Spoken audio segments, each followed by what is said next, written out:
Good day mga tropa. In this vlog, i-share ko lang yung ginawa naming motocamping ni Mrs. sa QCAD Last Resort. Dito, bumiyahe kami ni Mrs. ng almost 450 kilometers from Binangonan to Siruma, Camarines Sur. Inabot kami ng 15 hours na biyahe kasama na yung pahinga. Dito sa map makikita nyo yung ruta na tinake namin from Binangonan to Siruma, Camarines Sur. Kung makikita nyo, itong blue line, yan yung mga ginawa naming route. Yan yung mga lugar na dinaanan namin. Bale, ang ginawa naming way is usual way. Dito kami sa backdoor dumaan. Pililya, then naglumban kami, Louisiana, then Lukban. Tapos nagtayabas kami, then Pagbilao, yan. Atimonan, pa Gumaka. Yan, pagdating sa Naga, binaybay na namin yung coastal road, yung Calabanga, bayan ng Calabanga, papunta ng Siruma. Yan, madadaanan nyo yung Tinambak, yan, Tinambak, Camarines Sur. Tapos dire-diretso na kayo dun sa Siruma. Yan, kung mapapansin nyo, nasa dulo siya. Dulo na siya na halos nung ano. Kaya napakaganda ng lugar. Ang hirap puntahan. Mahirap siya puntahan, yun totoo. Pero pag once na nadating nyo, talagang wala, sulit yung pagod ng biyahe, tagal ng biyahe, basta sulit. Huwag na natin pahabain to. Tara na, samahan nyo na ako sa biyahe ko. I got broads in Atlanta. Just to lean the family. Credit cards in the sky. Biyahe na kami. Bye-bye. Tamang Roblox ka na naman ah. Bye-bye, Pogi. Ngayon pa umambon ah. Mukhang ano to, blessings. Biyahe na kami ngayon pa Kamsur. Si Mrs. Si Airpat. Good day mga campers, mga tropa. Muling nagbabalik. Kaya natin walang camping guys. Ngayon may pupuntahan tayo sa Camarines Sur. Medyo malayo to pero gusto ko talaga mapuntahan yung lugar eh. Kasi dami kong nakitang mga vlog na ganda. Basta maganda yung lugar. Makikita nyo na lang dito sa vlog na to. Hopefully hindi expectation versus reality mangyari. Diba? Kasi may mga ganun eh. Masyadong ang taas na expectation natin, tapos pagdating natin sa lugar madidisappoint tayo. Buti na yung doon lang tayo sa gitna.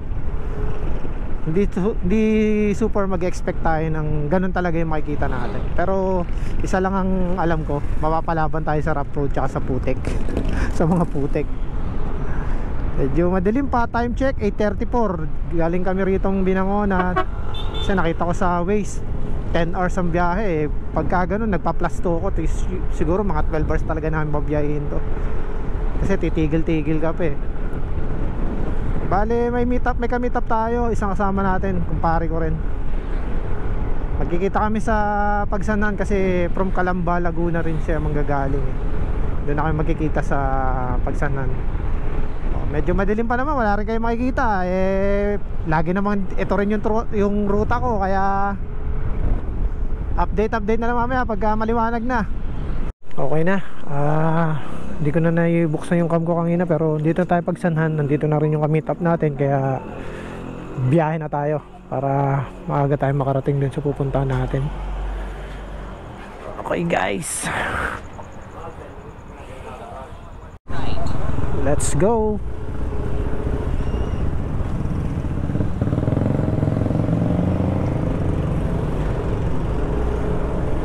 Hindi ko alam kung nasabi ko kanina yung pupunta natin sa Camarines Sur. Ano yun? QCAD The Last Resort, diba? Pangalan pa lang, nakaka-intriga na. Sige guys, madilim-dilim pa naman. Update na lang. At sana marami rin kami makasabay na riders magra-ride ngayon para medyo masaya, diba? Sige guys, good morning. Dito na tayo, kakaliwaliwanag lang. Sipokot na yata to. Di ko sure, pero lampas na kami del Gallego eh. Parang Sipokot na siguro to. Okay, nakakain na. Dito na kami sa Naga. Kumain muna kami, nabot ng gutom. Ilang kilometers na lang siguro, mga 80 plus or 70 to 80 kilometers na lang. Malapit-lapit na tayo sa katotohanan. Okay, update na lang mamaya. Oh, ang ganda oh.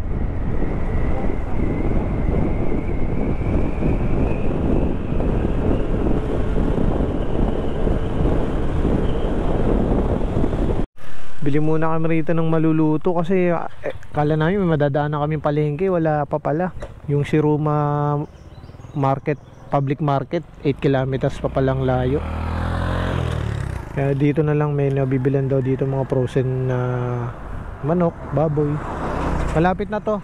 Mamaya tuturo ko sa inyo, may tulay dito na ano na yun yung gawin yung palatandaan kung pupunta kayo rito. May tulay tapos parang rough road na kapiraso. After nun meron ng kakananan. Mamaya i-on ko yung cam ko para pwede punta kayo dito, may guide kayo. Ayan, nakabili na kami ng konting lutuin mamaya. Pupunta kayo rito kung kaya nyo, may madadaan na kayong mabibilhan, bumili na kayo kasi ay sorry, nadigay ako. Bumili na kayo kasi medyo mahal dito kung dito kayo bibili. Kami no choice na lang kaya pinatas na namin. Ito yung sinasabi kong tulay. After nito, ito rough road na. Kapiraso lang tong rough road na to. Tapos dun, yung tulay na yan, paglampas nyo dyan sa tulay na nakita nyo sa video, kakanan na kayo rito.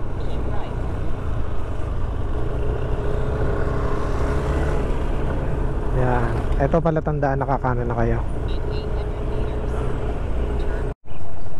Ito may mga nasa rough road na kami. Hindi ko alam kung ito na yung mismong rough road na sinasabi sa video. Pero swerte kami kasi sobrang tirik ang araw ngayon. Hindi maputik. Yung mga nakita kong video sobrang putik. Nalulubog yung mga gulong ng motor nila. Ngayon sobrang tirik yung araw. Kaya napakaswerte natin. Swerte pa rin tayo, may tuturing ha. Kasi tuyo eh. Isipin mo kung malambot yung putik nito, ang hirap sigurong gumulong nung gulong ng motor natin. Nakandabul na ako. Sundan na lang natin sila. Ito na nga, tama tayo. Kala ko mali eh. Ito na nga yung rough road na sinasabi dun sa mga napanood kong video na pumunta rito. Buti to, yung tuyo siya ngayon oh. Kaya kung gusto nyo pumunta rito, nakamotor kayo, ngayon na ang time, summer. Pag tag-ulan, ewan ko na lang, pahirapan kayong umano rito, dumaan dito. Lalo na kami, scooter. Siguro yung mga scrambler, adventure bike, kaya to. Kaya rin naman ng scooter, kaya lang yun nga, mas malaki yung risk na mahirapan kayo. Buti tuyo yung lupa. Pre, ang swerte natin, tuyo. Swerte natin, tuyo ang kalsada. Paano kung basa? Patay tayo. Diretso na. Mahaba-haba rin pala tong rough road na to.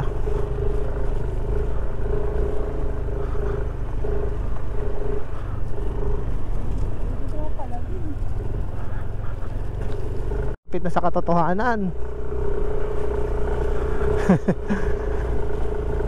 Ayan, nakikita ko na yung nakikita ko na yung gate nilang kahoy. Ayan, nandito na tayo. Tama na tayo sa caretaker kasi nagpa-reserve tayo rito eh. Nagbayad tayo reservation. Ganda.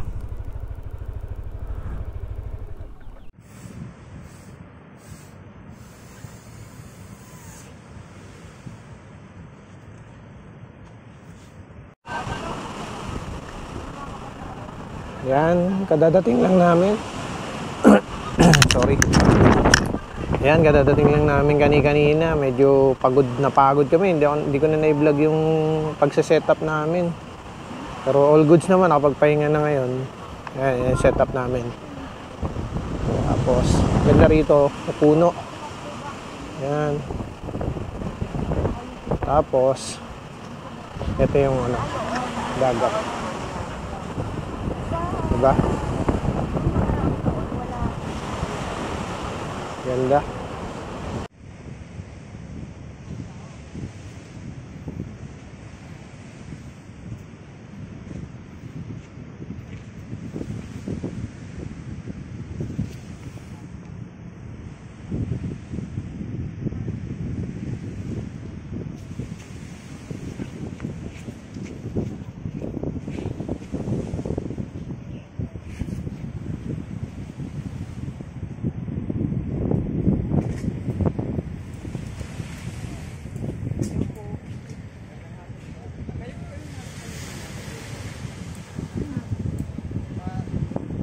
Ganda pa nang nakuha naming spot kasi yung mga motor namin halos katabi lang talaga ng tent namin. Yan o, white sand dito, ganda, tsaka malinis. Yan yung sa kumpare ko nasa kabila,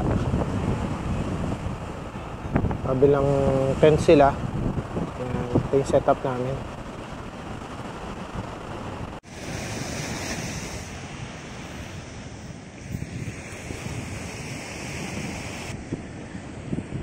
Kami na lang yata natira. Hindi, meron pa.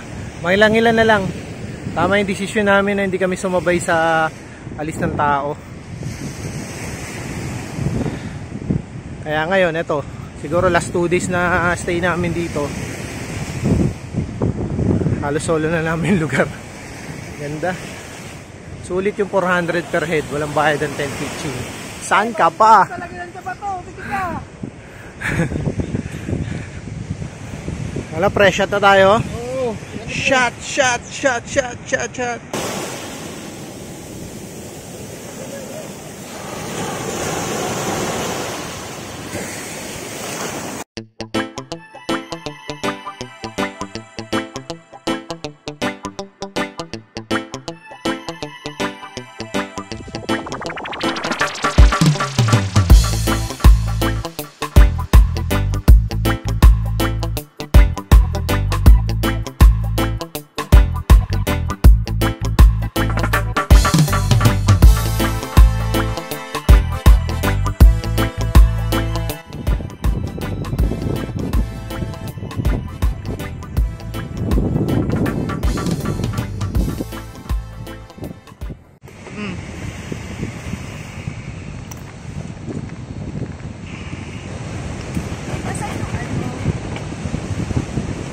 Ganda ng kuha.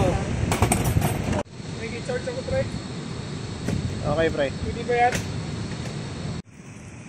Yes, sir. Inihaw, syempre. Ang lamig dito sa Batanes. Inihaw Gaming. Ganda ng setup. Tapos sumasyat ng Red Horse. Sarap. Yan. Dito sa ano namin, walang ano eh. Walang ilaw eh. Pero no problem. Kasi may dala tayong sarili nating power bank. By Sir Ed Aranya. Yan. Long lasting yan. Yan namin kinacharge lahat oh. Cellphone, GoPro, power bank. Lahat yan. Yan, setup namin. Doon sila, medyo madilim yun sa kanilang area. May ilaw naman, kaya lang medyo malayo sa amin yung bumbilya.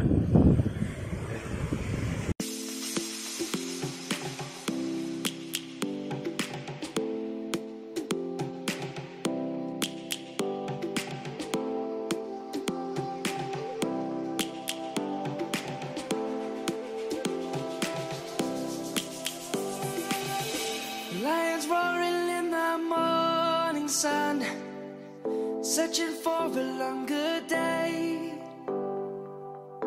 People feeling like the light just come. We must never stop the way, yeah. Birds jumping and I hear my name, grasping into a life. Life is happy but it's... Good morning. Inulang kami kagabi.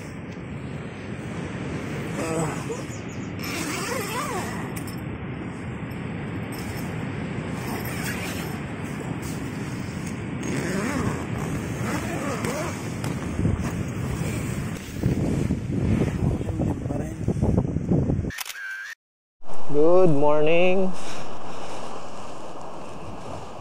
Inulan kami kagabi. Pero okay lang, hindi naman tayo nabasa. Ayan, ganda ng dagat, linis ha.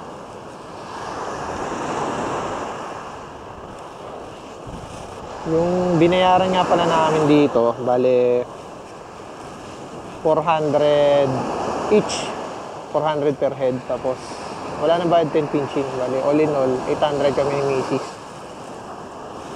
Yung mga cottage dito, di ko alam kung may tutur ko pa kayo kasi iba kasi may mga laman na may mga laman na tao, may mga guests, may mga laman na tao no? May mga guests kasi nakakahiya naman. Pero sa page na lang nila mag-inquire kayo kasi ako ang ginawa ko bago ako pumunta rito, nagpabook na ako na para sure ba kasi mamaya iba katulad dito, hindi yata sila tumatanggap ng walk-in. Tumatanggap sila ng walk-in pala pero mas prioritize nila yung mga nakapagpa-reserve sa kanila. So, malayo pa pinanggalingan natin. Kaya nag-sure tayo na makakuha tayo ng slot. Ang maganda rito kasi control yung dating ng tao. Kahit sobrang peak days ganun. Control nila kasi ilan lang ina-allowed nilang mag-camp dito. Yung cottage nila parang narinig ko 4,000. Hindi ako sure pero kung about sa rates mas maganda galing sa kanila. Nagre-reply naman sila sa page kaya mas magandang mag-message muna kayo kung ano yung kukunin. Iba-iba kasi yung pricing ng bawat may lalo na yung mga bahay dun sa taas.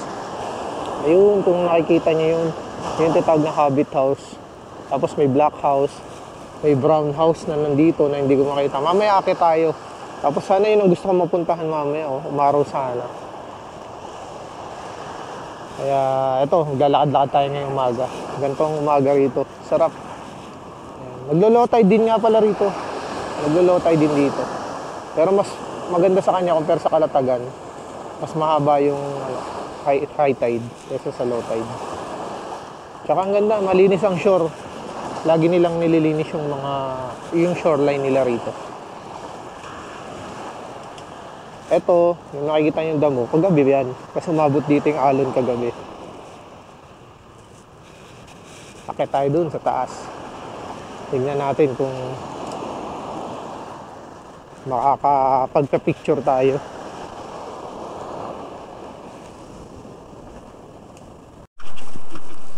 Kaya tayo dito. May hagdanan kasi rito going dun sa sa top, sa ibabaw, kung saan yung mga cottage.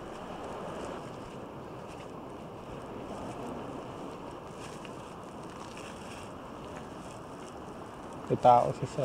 Morning, Sir. Yan yung may-ari. Yan ang view rito sa may hagdanan. Doon kami galing sa beach. Yun, doon, yun ang beach. Dumiyata na kuko. Yan, ito yung Hobbit House. Ayun yung black house. Akit tayo doon sa ibabaw. Ganda ng bahay, lupa yung ibabaw.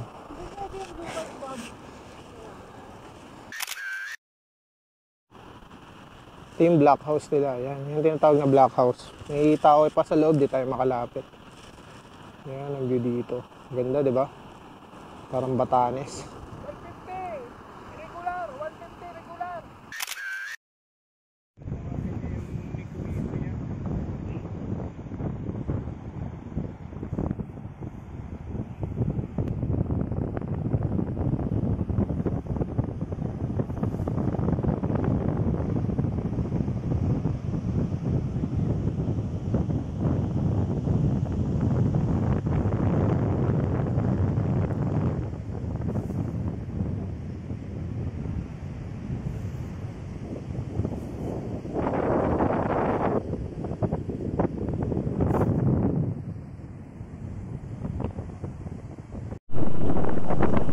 Nasa Batanes ba ako?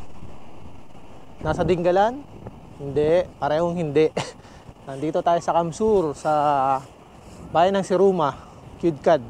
So, ganda, 'di ba? Worth it ba pumunta rito? Sobrang worth it pumunta rito. Talagang medyo struggle yung pagpasok namin kasi maputik eh. Hindi maganda yung daan. Tsaka medyo nakakalito. Pero sabi nga, yun nga. Kung saan yung mahirap, nandun yung magagandang lugar. Isa na yun. Isa na itong lugar na to. Kidkad, the last resort. Kaya talagang ano siya. Commendable yung lugar. Ganda. Tsaka yung privacy mo rito, secure na secure. Dahil sa madami nagbabantay, caretaker. Tsaka ito, dulo na kasi ito halos. Walang ganong mga bahayan dito. Kaya okay na okay to.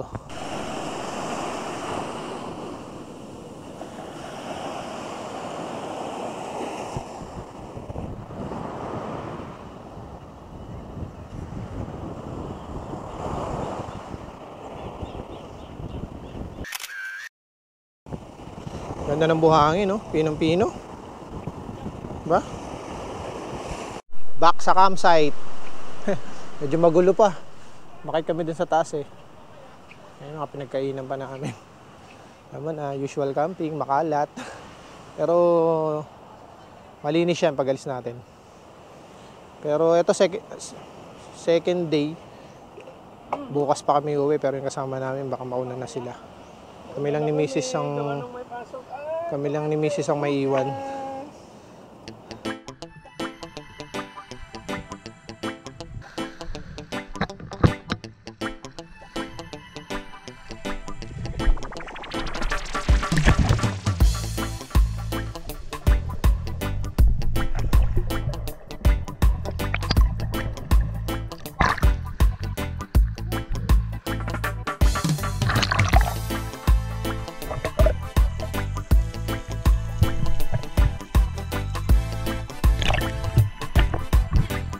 Ang dami pa ng isda rito.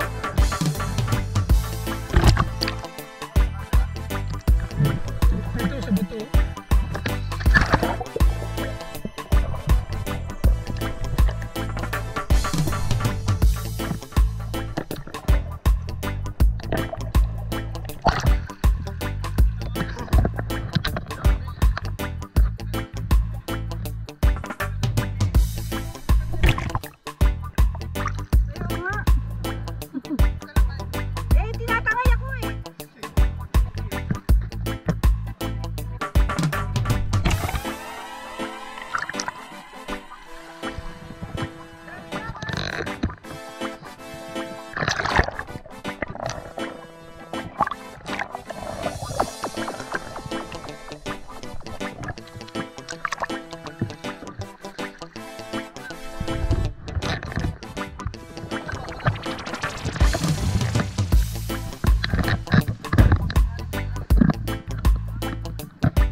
Ayos ah. Diba? Free. Saan ka pa? May beach. Saan ka ba makakita ng beach na libre ang ano? Goggles.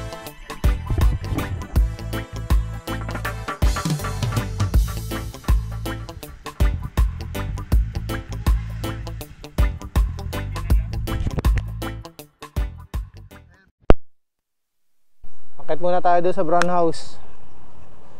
Wala yatang tao, pwede naman daw tayong umakyat doon. Ito yung way pupunta doon. Yung kanina na pinuntahan natin, doon yun sa kabilang side. Yan, ito yung tatawag nilang brown house. Sa kabila, black house, tsaka yung habit house nandun. Ito naman ang view rito. Hinihinga lang konti ah. Yan.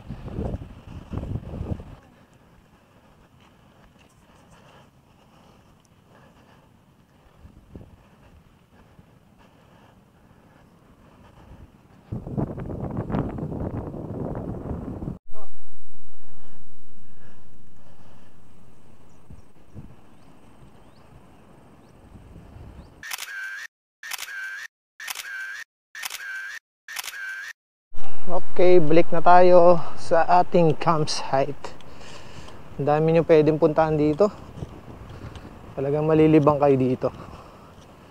May motor natin, no? Katabi ng tent. Sa ating mga motocampers, napakasarap ng ganyan eh. Katabi mo lang yung motor mo habang nagka-camping ka. Sa iba kasi iwan mo sa parking eh. Dito pwede. Yan, no? Diba? May hammock kami dyan, may tarp, may panlaban tayo in case na umulan. At this point, nagpaalam na yung mga kasama namin kasi kailangan na nilang bumalik sa Manila kasi may mga work pa sila. Kaya kami na lang talaga natirang turista sa beach.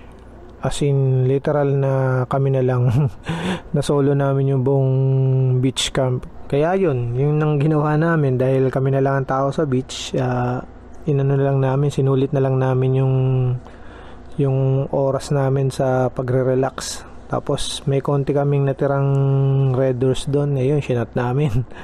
Hanggang gabi, nag-relax lang kami. Tapos yun, dahil medyo umulan nung gabi, tapos ang lakas ng hangin, kaya maaga rin kaming nagpahinga. Para kasi ang plan namin, kinabukasan, ititrek namin yung tinatawag nilang Daldagon's Peak or Batanes dun sa Barangay Daldagon. Wala kasi kami nabilang kanina ng baboy tsaka manok eh. Binaba ko yung trapal ng unahan kasi maambon eh. Yan ang setup natin ngayong gabi kasi maambon-ambon, kaya binaba natin yung unahan para hindi maanggi. Maya maya tulog tayo kasi gigising pa tayo ng maaga.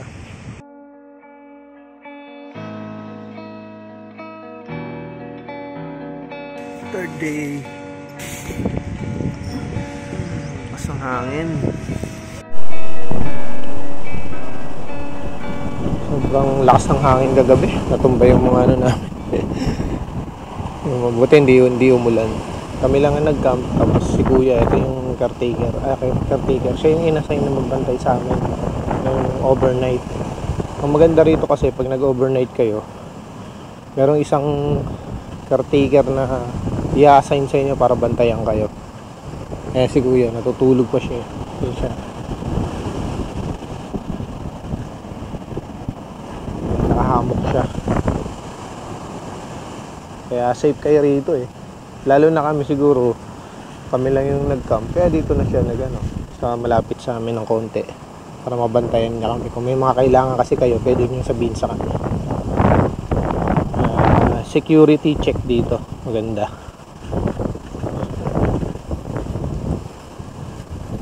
Punta tayo sa CR.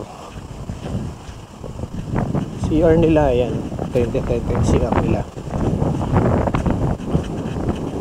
Kompleto naman dito. May shower room.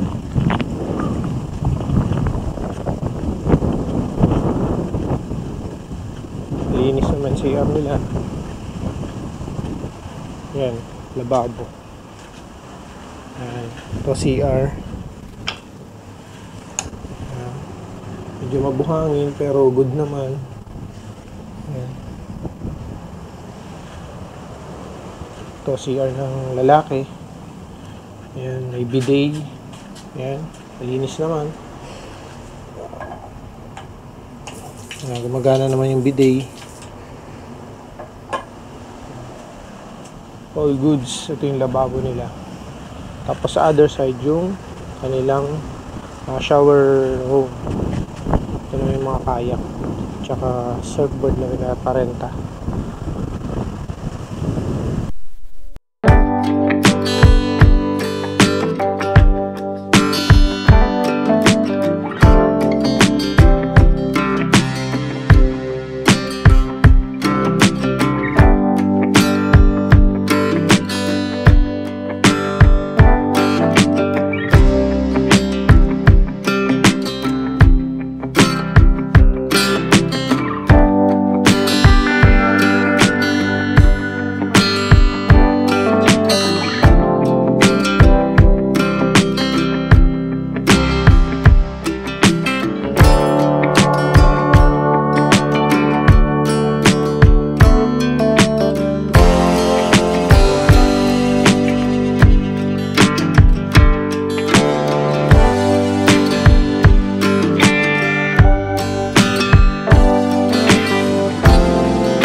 Gulo-gulo yung namin, hangin.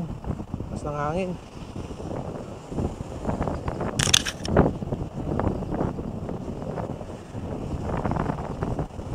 Uwi na kami, magpapakap na. Ano, kagabi binabalang namin yung tarp kasi malakas ang hangin. Para makakain kami, maambon-ambon pa. The best ditong maligo ngayon, umaga to, low tide. Pa-low tide pa lang. Kasi mamaya sobrang low tide na yan. Mga 10 siguro, 10 to 2 o 10 to 3 low tide na siya. The best way, maligo na kayo ng morning o kung gusto nyo hapon, pwede rin hapon kasi tumataas ng tubig. The best way, best time na maligo rito mga gantong oras, morning hanggang 9, ganyan. Para sa akin, itong resort na to, sa binayaran namin, super sulit. Kasi ang rate na binayaran namin is 400 per head lang. Bali, nag 2 days kami, 2 nights, bayad kami ng 1.6. Super sulit para sa akin yun. Ano na yun, value for money na yun. Ganda ng lugar. Yun kung ano yung papasok lang kasi rito medyo challenging. Kasi